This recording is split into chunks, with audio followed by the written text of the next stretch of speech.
Has anyone else been watching other people's curriculum picks videos and been inspired to rethink your entire plan? I know I have. And today I'm going to be talking about how I am reconsidering my history selections for my rising first graders based on some inspiration that I've gotten from y'all. Hi, my name is Breckie L. I used to be a BookTube book reviewer turned fantasy author, and now I'm the homeschooling mom to my twin 5-year-olds.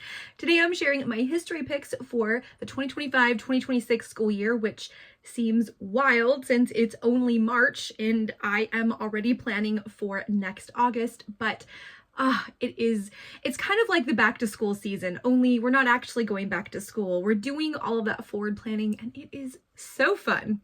History is my very favorite subject. I was a history major in school. I grew up as a living history reenactor. History is my jam all day and into the night. And so picking my history topic, picking my history curricula has been such a challenge, in part because this is one of the areas where there is such a variety of history options and many of them are really, really good. I'm not a Charlotte Mason purist, but I do like her approach of setting a feast of ideas, particularly in the early primary grade years, kindergarten, first and second grade. I really don't like the idea of a heavy curriculum that's very dates and times and even cause and effect based for these early years. What I'm finding is that my kids can make all these wonderful connections. And so what I really want is to just give them a lovely taste of lots of different things as they go through their educational journey. Like, we read a lot of Magic Tree House. We call them Jack and Annie books, and they are able to connect, oh, we are now studying about Africa in our geography program, and Jack and Annie went there and they saw rhinoceroses, and Jack and Annie went there and they saw this other thing, or, oh, Egypt is near the Nile, that's in Africa. Like, they're putting those things together without me doing any lesson planning. It is beautiful. To that end, I really just want to give them a wonderful feast, a charcuterie, if you will, of history ideas. And so our topic for this coming school year is going to be ancient history. Now, a lot of folks follow the kind of neoclassical method where you do ancients, medieval, early modern, and modern in a 4-year cycle that you then repeat at least once, probably 3 times in your 12 years of formal education. And I am inspired by that, but not beholden to that. Just like I'm inspired by Charlotte Mason and not beholden to Charlotte Mason, I like the idea of at least having one early education opportunity to kind of get a big eagle's eye view of the span of history, and then do it at least one more time where you can have that depth because you've been exposed at least once. To that end, I've been trying to decide between the 2 go-to curriculum for history, and those are History Quest and Story of the World. I have really struggled with which of these to choose. Now, I'm happy to do an in-depth look at both of these curriculums because if you've noticed, I have read through about the first 20 to 25% of each of these books as a way of assessing which one is right for us. Story of the World I really like because there are a ton of resources. It's been around for almost 20 years. It is the gold standard of this method of history teaching, narrative history told in 4 large chunks. Story of the World is also elegantly written. I really like the style. I really like how Susan Wise Bowers presents it. She is a PhD in, I believe, medieval history, so this is her wheelhouse. Like, she knows what she's talking about. But it is Christocentric and definitely Western-centric, though it does try to incorporate other cultures. It has a Eurocentric focus, which is not unusual for English-speaking histories. Like, that's just, we're Western, we're gonna focus on what we know. That's an unfortunate byproduct of where we live. So then the secular answer, of course, is History Quest. This is new on the scene. I think it's in its 5th year, and it is a definite elementary age-appropriate guide. Instead of being an actual timeline of history, it's more of a unit study style of history, looking at ancient cultures as units and how they interact a little bit, but much less concerned for actually showcasing history as an ongoing series of events. So take it or leave it, that may or may not be your cup of tea. As I was discerning which of these 2 I was going to pick, I have both sets of activity sheets, and I actually have the audiobook for this one and was going to get the CD of this one used because there's a homeschool consignment about an hour from me. But I decided to pick one, and the one I'm going with is History Quest. Was anybody surprised? Were you surprised that I was going with History Quest? This is a pretty new development. I still really love Story of the World. I think that on a sentence by sentence level, Story of the World is a more elevated, more living book style text. However, I really like History Quest, and it has two main advantages over Story of the World. The first one is I love the history hops. The way that History Quest is set up is that you have your main topic at the beginning of the chapter, right? You have a chapter, a handful of pages, 5 or 6 pages of kind of an info dump of information about the culture or the time that you are looking at. Then you have a history hop. And the history hop gives you a narrative account of you as a time traveler visiting someone from a time and place. And I love that. I think that that is what makes this curriculum shine and is ultimately one of the major reasons I chose it over Story of the World. So for example, the history hop for one of the ancient Egypt sections is the embalmer that you're going to meet. And I just think that that's a really great way of bringing history to life, particularly for my 5-year-olds who will be turning 6 in the fall. So they're going to be very young first graders, and the more narrative style that we can get, the better, I think.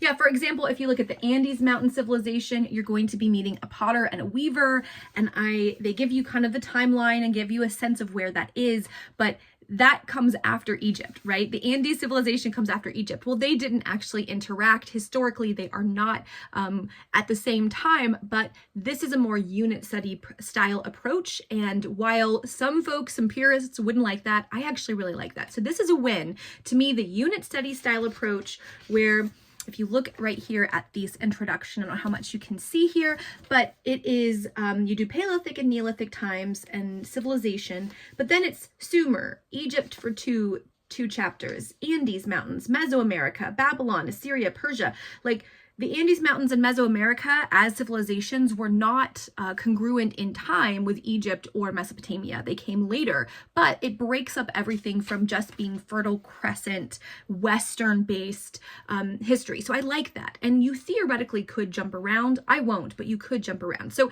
I like that it's a unit study approach. I like that it is got this narrative piece that is designed to be read with your child so that they are experiencing as an explorer what it's like to meet someone from the community and the culture. I really loved that, and is a major reason why I chose History Quest over Story of the World. The other reason I chose History Quest over Story of the World is that there are only 26 chapters, excluding the introduction and conclusion. So that's about 26 weeks or less. If you do like the introduction and Paleolithic and Neolithic in the same week, you could smush those together, for example. But there's 26 weeks of chapters in here. And my school year is going to be 36 weeks long, which gives me a lot of space to add in. So one of the other things I really like about this is that there are 26 chapters of material.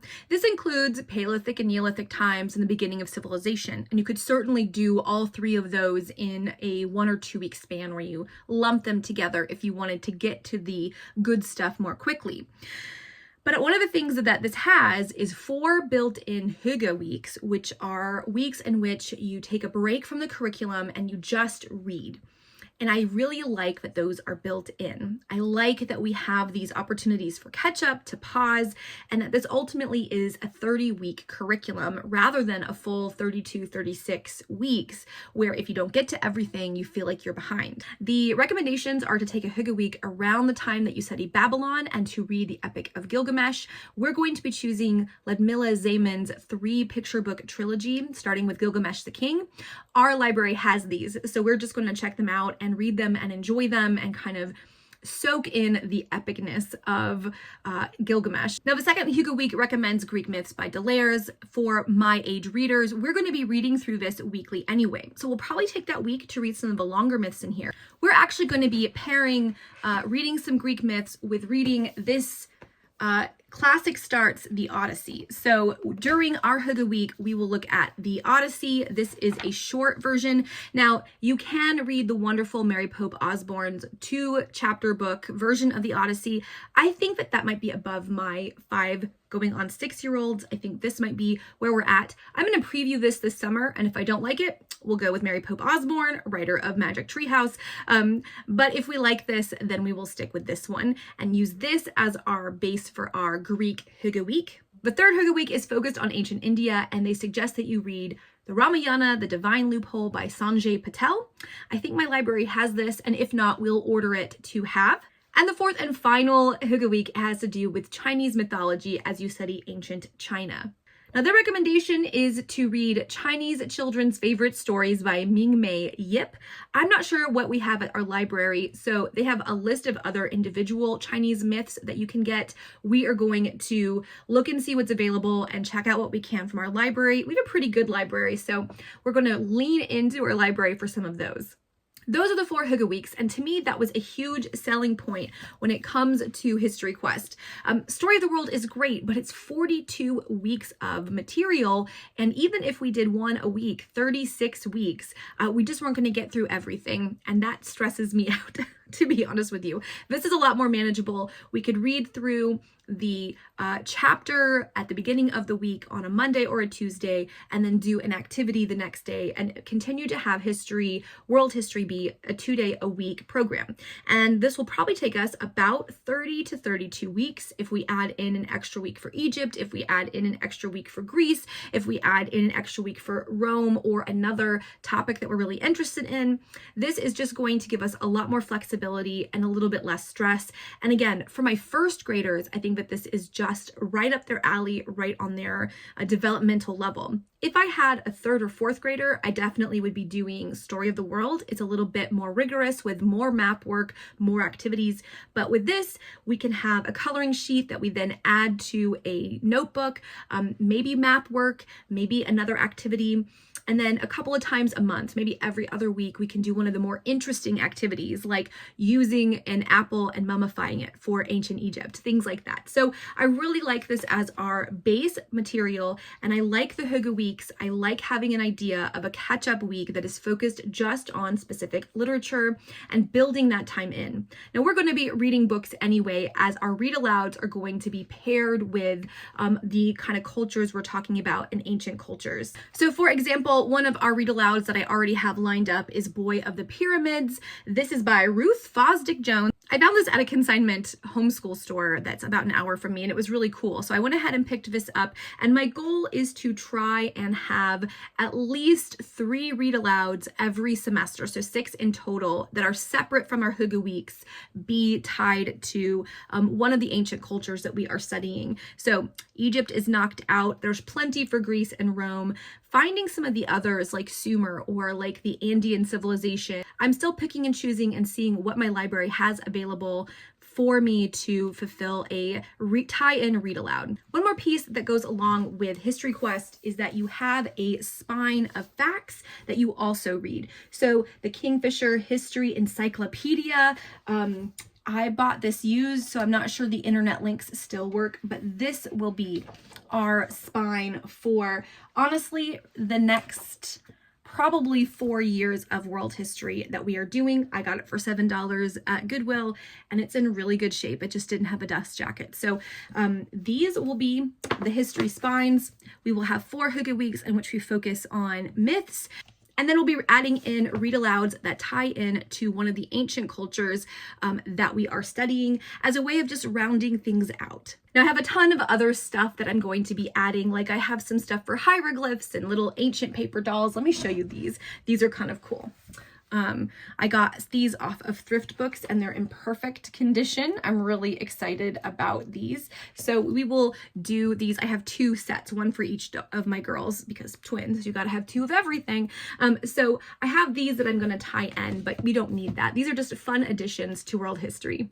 Now, I've been considering doing an America Day anyway, and doing 1 picture book a week or so to kind of introduce my daughters to American history. I didn't like the idea that they would be in 3rd, 4th, 5th grade before they really got any American history. That just seemed too old to start American history. So I was gonna just do American history through picture books and look for online recommendations and kind of see what we had at the library and create something very simple with no lesson plans. However, I got the idea of doing 2 separate streams because Mary Barfield over at Your One Room Schoolhouse, who has a daughter who's the same age as mine, is going to be doing 2 streams using Story of the World as her world history, and no one is surprised if you know Mary, American Girl history as her American history. Now, her family has already done the Kaya unit, so they know that they enjoy it.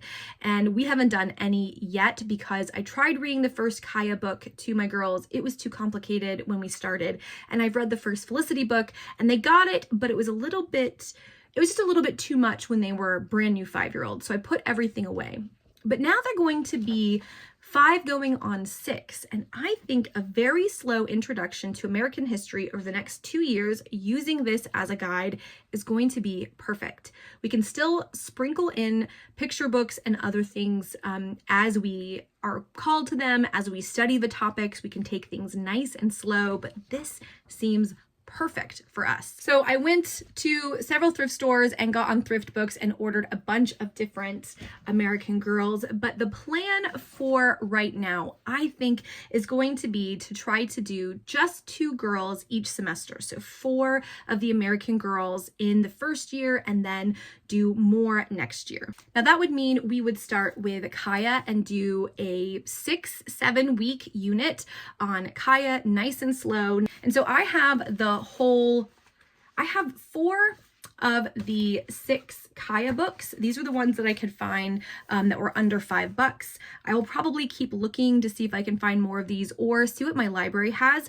They don't have the complete American Girl collection. They don't have all of these. I think they have the original 5, which were Felicity, Addie, Kirsten, and Samantha and Molly. Those were the original 5.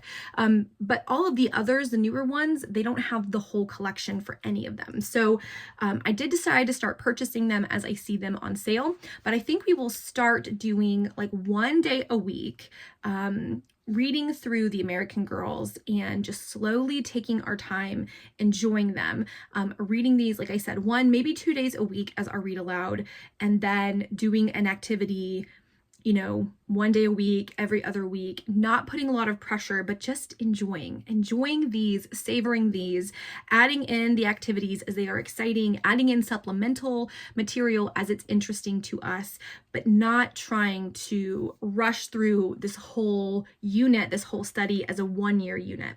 So we will do probably 6 to 8 weeks on Kaya, and then 6 to 8 weeks with Felicity. I actually have another book that came out later about the Boston Tea Party in which Felicity is one of the characters, but maybe not the main character, that we will probably add in. And honestly, we're just going to go nice and slow. And here's the thing. If we wanted to, we could just do Felicity the whole year, right? There's enough American Girl, American Revolution material that we could do one for a whole semester if we wanted and go really slow. I think 8 or 9 weeks is probably attention span wise enough for my kiddos.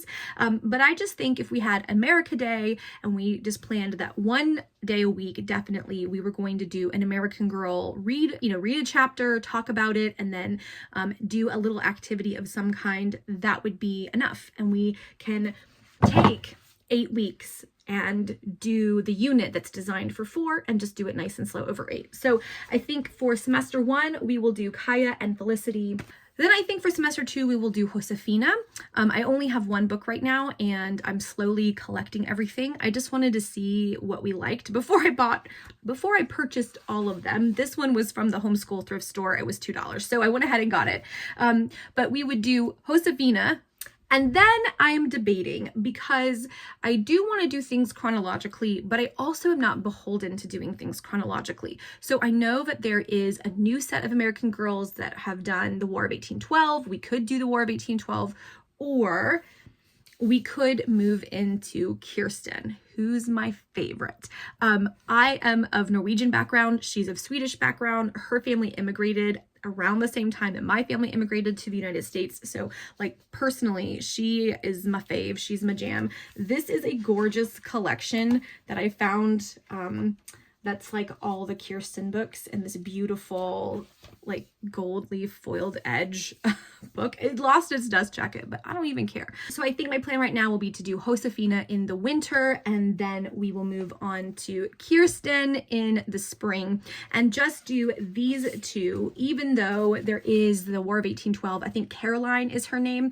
I think we are going to wait on her and do Kirsten because I have it, and because it's in the bundle. I don't have to buy another one. also helpful. But then that leaves my second graders to pick up with Caroline and the War of 1812 and then move into Addie. I want them to read Addie. I want them to understand the terribleness of slavery, but I also know that my 6-year-olds are sensitive, and when we've read some books about Martin Luther King and about Black civil rights and the less than ideal history of our state of North Carolina, they have been really, really upset. So I want to make sure that if we're going to dive into it, they are not going to be so sensitive that they can't really receive it well. So I think that Caroline and the War of 1812 and then Addie and the Civil War could make a nice pairing for their second grade year, to kind of go slowly through those, and then pick up Samantha and Kit, I think, would be in the spring, and then we could do Molly. We might be even in a place where we could do 3 in a year by second grade. We'll just have to see. But I love the idea of a nice, slow introduction. We will see about next year, second grade year. But I do think having the American Girls as a nice, slow, gentle introduction to American history that is tied with some activities as well as really, really great literature, and pairing it with the picture books that are about the same topic. You know, we could read only half of the books that are suggested and only do half of the material, but then pair that with some of the picture books to give them a nice broad understanding. And that would be enough, right? They are only in first grade. And even though I'm a giant history nerd, not everybody needs to be as nerdy about history as me, especially at 6 years old. All right, y'all, so those are my history picks. History Quest as our world history stream, and to be honest, our dominant history stream. If we had to pick and choose, we'll be focusing on History Quest and Ancient Times as our main history study, and then we will use the American Girl units as supplementary history, maybe one day a week, just to have a nice, slow introduction to the history of the country in which they live. I'd love to know what you are doing for your history picks. What have you used? If you've used History Quest, if you've used the American Girl study, what has worked for you? What have you loved? What resources would you add to it? And how can I make this more robust without being too overwhelming for my twin first graders? I hope you guys are all doing well. Thanks for watching. Bye.